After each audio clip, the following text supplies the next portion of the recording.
5. Death of Adam and Eve. Not long after the establishment of the second Eden, Adam and Eve were duly informed that their repentance was acceptable, and that, while they were doomed to suffer the fate of the mortals of their world, they should certainly become eligible for admission to the ranks of the sleeping survivors of Urantia. They fully believed this gospel of resurrection and rehabilitation which the Melchizedeks so touchingly proclaimed to them. Their transgression had been an error of judgment, and not the sin of conscious and deliberate rebellion. Adam and Eve did not, as citizens of Jerusalem, have thought adjusters, nor were they adjuster indwelt when they functioned on Urantia in the first garden. But shortly after their reduction to mortal status, they became conscious of a new presence within them, and awakened to the realization that human status, coupled with sincere repentance, had made it possible for adjusters to indwell them. It was this knowledge of being adjuster indwelt that greatly heartened Adam and Eve throughout the remainder of their lives. They knew that they had failed as material sons of Satania, but they also knew that the paradise career was still open to them as ascending sons of the universe. Adam knew about the dispensational resurrection which occurred simultaneously with his arrival on the planet, and he believed that he and his companion would probably be repersonalized in connection with the advent of the next order of sonship. He did not know that Michael, the sovereign of this universe, was so soon to appear on Urantia. He expected that the next son to arrive would be of the Avonal order. Even so, it was always a comfort to Adam and Eve, as well as something difficult for them to understand, to ponder the only personal message they ever received from Michael. This message, among other expressions of friendship and comfort, said, "I have given consideration to the circumstances of your default. I have remembered the desire of your hearts ever to be loyal to my Father's will. And you will be called from the embrace of mortal slumber when I come to Urantia, if the subordinate sons of my realm do not send for you before that time."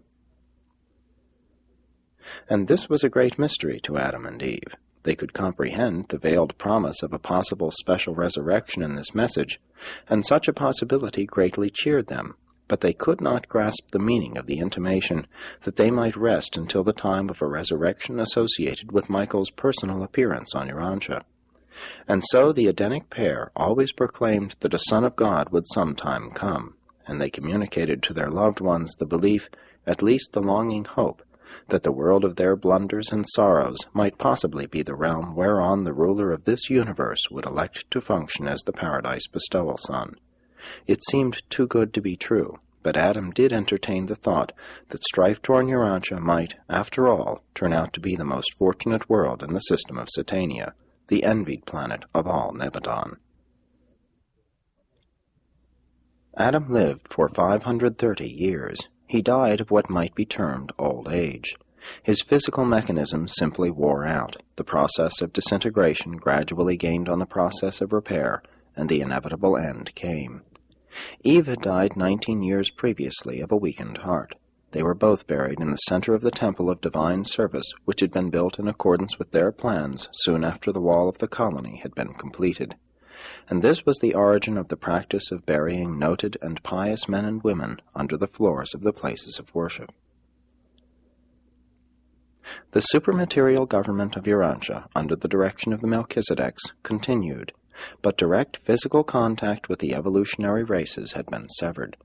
From the distant days of the arrival of the corporeal staff of the planetary prince, down through the times of Van and Amadon to the arrival of Adam and Eve, physical representatives of the universe government had been stationed on the planet. But with the Adamic default, this regime, extending over a period of more than 450,000 years, came to an end. In the spiritual spheres, angelic helpers continued to struggle in conjunction with the thought adjusters, both working heroically for the salvage of the individual. But no comprehensive plan for far-reaching world welfare was promulgated to the mortals of earth until the arrival of Makaventa Melchizedek in the times of Abraham, who, with the power, patience, and authority of a Son of God, did lay the foundations for the further uplift and spiritual rehabilitation of unfortunate Urantia. Misfortune has not, however, been the sole lot of Urantia. This planet has also been the most fortunate in the local universe of Nebadon. Urantians should count it all gain if the blunders of their ancestors and the mistakes of their early world rulers so plunged the planet into such a hopeless state of confusion, all the more confounded by evil and sin, that this very background of darkness should so appeal to Michael of Nebadon that he selected this world as the arena wherein to reveal the loving personality of the Father in heaven. It is not that Urantia needed a creator son to set its tangled affairs in order. It is rather that the evil and sin on Urantia afforded the Creator Son a more striking background against which to reveal the matchless love, mercy, and patience of the Paradise Father.